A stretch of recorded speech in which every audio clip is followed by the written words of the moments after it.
Hier soir, Wall Street a explosé à la hausse. Pas une petite hausse du type Mickey, un bon gros kaboom à la hausse. Alors, rassurez-vous, c'est pas parce que l'économie s'est réveillée du bon pied. Au contraire, quand on voit les chiffres du Chicago PMI, pas parce que les entreprises impriment du cash comme avant. Au contraire, quand on voit les chiffres de Nike, pas parce que l'emploi cartonne et que la croissance fait des pompes dans le garage. Il n'y a qu'à simplement voir les jolts. Non, Wall Street a tout simplement explosé parce que Donald Trump a annoncé qu'il allait peut-être arrêter une guerre. Une guerre qu'il avait d'ailleurs lui-même déclarée il y a 5 semaines avec son smartphone. Le Dow Jones a donc bondi de près de 1000 points, le Nasdaq a repris 3,8% et le S&P 500 a explosé avec le reste dans la foulée. Les investisseurs ont donc sauté de joie, comme si on venait de trouver le remède contre la bêtise humaine, ce qui, soit dit en passant, aurait été nettement plus utile à l'humanité. Mais voilà, le détail savoureux, le petit truc qu'on range discrètement sous le tapis pendant l'euphorie générale, le pétrole est toujours à 103 $ le baril. Le détroit d'Ormuz est toujours fermé. Et l'Iran, ils n'ont pas vraiment dit oui. Enfin, ils veulent bien qu'on arrête de leur déverser des bombes sur la tronche, mais en payant pour les dégâts si possible. Bienvenue dans ce Morning Bull Live, nous sommes le 1er avril 2026, je suis Thomas Vaillet et ne cherchez pas de poisson d'avril dans cette vidéo, il n'y en a pas. Le monde est largement une assez vaste blague sans en rajouter de manière non nécessaire.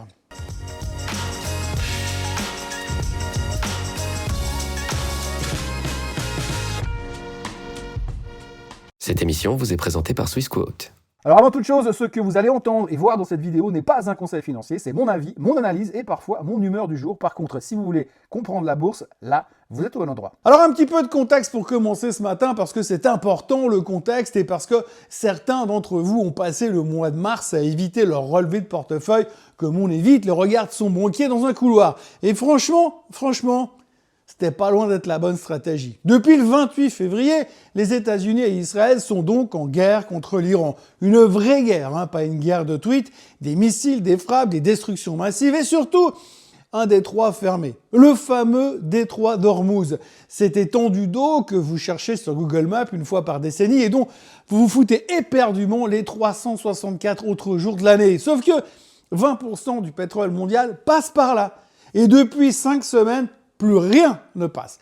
Résultat, le pétrole a pris 53% en un mois, plus de 53%. C'est la plus forte hausse mensuelle depuis 1988. En 1988, Ronald Reagan était à la Maison-Blanche, l'Union soviétique existait encore et l'intelligence artificielle n'était qu'un truc de film de science-fiction dans lequel Schwarzenegger revenait du futur pour tuer tout le monde. On a beaucoup progressé depuis. Enfin, je crois. En ce moment, l'essence dépasse les 4 $ le gallon aux États-Unis, ce fameux seuil des 4 $, le chiffre pivot au-delà duquel le consommateur américain commence à flipper, à réfléchir et surtout à se souvenir qu'il y a bientôt des élections. Et apparemment, quelque chose a tilté dans le cerveau présidentiel américain, dans la mesure où ce cerveau est fonctionnel. Ce dont on peut raisonnablement douter. On le précise par souci d'honnêteté intellectuelle. Depuis 48 heures, donc, le président multiplie les déclarations apaisantes. Les négociations se passent super bien. On est sur le point de signer la paix. On peut quitter la région, même si le détroit n'est pas rouvert. Et ma préférée, au milieu de tout ça, il leur faudra 15 à 20 ans pour reconstruire. Donc finalement, on a gagné. La modestie, le raffinement, la nuance diplomatique, on est bluffé. Bluffé, mais pas surpris non plus quand on voit d'où ça vient. Mais comprenons bien ce qui se passe vraiment. C'est pas de la géopolitique qui déclenche ces revirements trumpiens, c'est pas la diplomatie non plus, et c'est certainement pas le droit international, concept qui, dans la bouche de Trump, sonne à peu près comme une injure à la face du reste du monde. Non, ce qui déclenche l'apaisement, c'est le prix de l'essence. C'est aussi simple et aussi brutal que ça. Quand le propriétaire d'un pick-up V8 de 700 chevaux en Oklahoma commence à faire la gueule à la pompe, eh bien Trump, lui, il voit ses sondages baisser. C'est mathématique. Et quand les sondages baissent,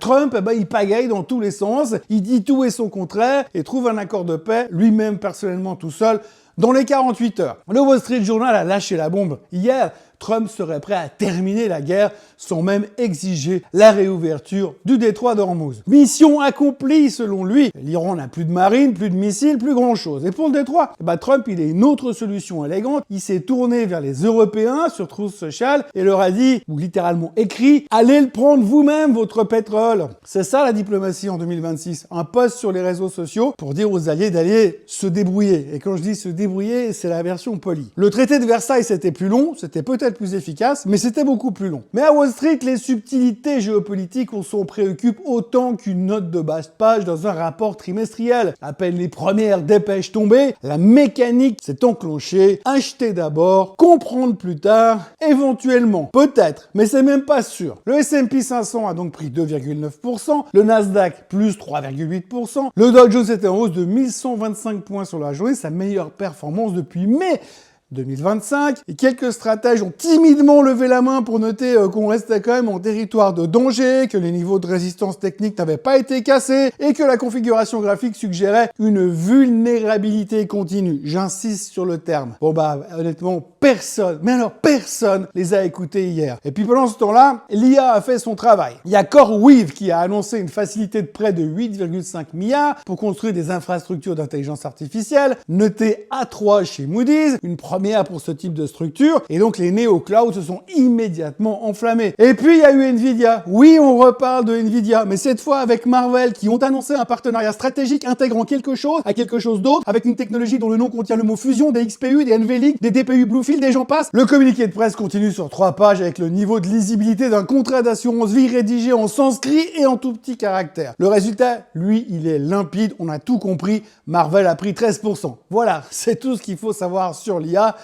Ça marche à tous les coups. Ah oui, et puis alors, les puces mémoire retrouvent aussi des couleurs. Après le massacre de la veille sur des boîtes comme Micron et de ces 20 derniers jours d'ailleurs, tout a explosé hier. Comme quoi, on est très fort pour tourner nos vestes. Et là, je vous mettrai bien la musique de l'opportuniste, mais YouTube va me tomber dessus pour les droits. Et puis ce matin, alors, l'Asie n'a pas fait dans la dentelle non plus. Trump a dit 2 ou 3 semaines, l'Asie a explosé à la hausse. Le Kospi reprend 6,5%. Samsung et Hynix, qui s'étaient pris moins 19% sur le mois de mars, récupèrent 10% sur la séance chacun. Le Nikkei, plus 4%. L'Australie monte. Même le CSI 300 chinois montait malgré des PMI manufacturiers décevants qui ont été publiés ce matin, détail qu'on a collectivement décidé d'ignorer avec une désinvolture totalement fascinante. Mais surtout, est-ce que vous savez surtout quel est le délice absolu au milieu de tout ça? Eh bien, le délice, c'est que la Corée du Sud, le Japon, la Chine, l'Inde, tous ces marchés qui bondissent ce matin sont précisément les pays qui ont le plus à perdre si Hormuz reste fermé durablement. Ils importent massivement ce pétrole qui ne passe plus, mais ce matin, on achète. La géographie pétrolière, c'est pour demain. Oui, parce qu'il faut quand même bien en parler, des petits caractères, ceux que personne ne lit pendant l'euphorie matinale. Le détroit d'Ormuz est toujours fermé. Le Parlement iranien parle de faire payer un péage aux navires qui voudraient y transiter. Les Houthis du Yémen ont rejoint le conflit. Et du côté iranien, on n'est pas exactement en train de signer quoi que ce soit avec Donald Trump.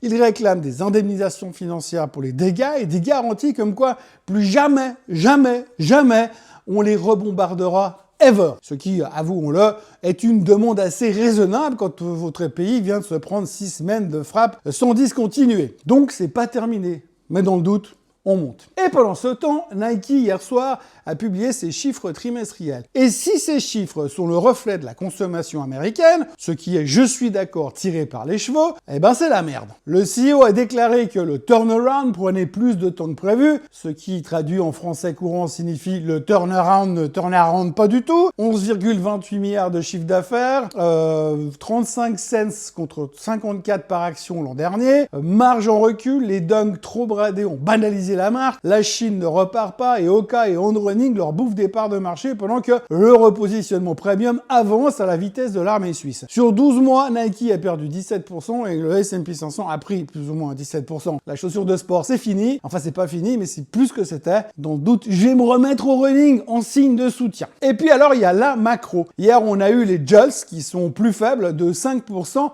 par rapport au mois passé. Bah c'est pas grave parce que la paix arrive. Et puis le Chicago PMI est sorti à 52 et des poussières alors qu'on l'attendait à 55 et que le mois dernier il était à plus de 57. Heureusement, la confiance du consommateur était mieux que prévu. Mais quand on creuse un petit peu, on comprend assez rapidement que l'Américain moyen aimerait pouvoir figer la situation actuelle et conserver ce qu'il a, ce qu'il possède, et que l'avenir le terrorise très franchement. Mais il est tellement content de ce qu'il a que du coup ça biaise la moyenne de ce qu'il a peur d'avoir ou de ne plus avoir. Bref, la confiance du consommateur était moins pire que ce qu'on aurait pu craindre, et puis comme la paix arrive, allez, ça va bien se passer ma poule. Alors maintenant soyons honnêtes. C'est encore un des rares luxes qu'on peut encore s'autoriser. Hier, les marchés ont donc rebondi sur des déclarations non vérifiées d'un président qui est quand même connu pour changer d'avis entre le petit déjeuner et le déjeuner à propos d'une guerre qu'il a lui-même déclenchée dans une région où le pétrole reste au-dessus des $100 et où les infrastructures détruites ne vont pas se reconstruire en 48 heures juste parce que Trump l'a décidé. Là, franchement, de là où je me place, c'est pas une sortie de crise, c'est une pause dans le chaos. Et le seul indicateur qui dit la vérité en ce moment, qui ne vous ment pas, qui ne poste pas sur Truth Social, qui n'a pas de sondage à défendre, c'est le prix du baril. Et le prix du baril,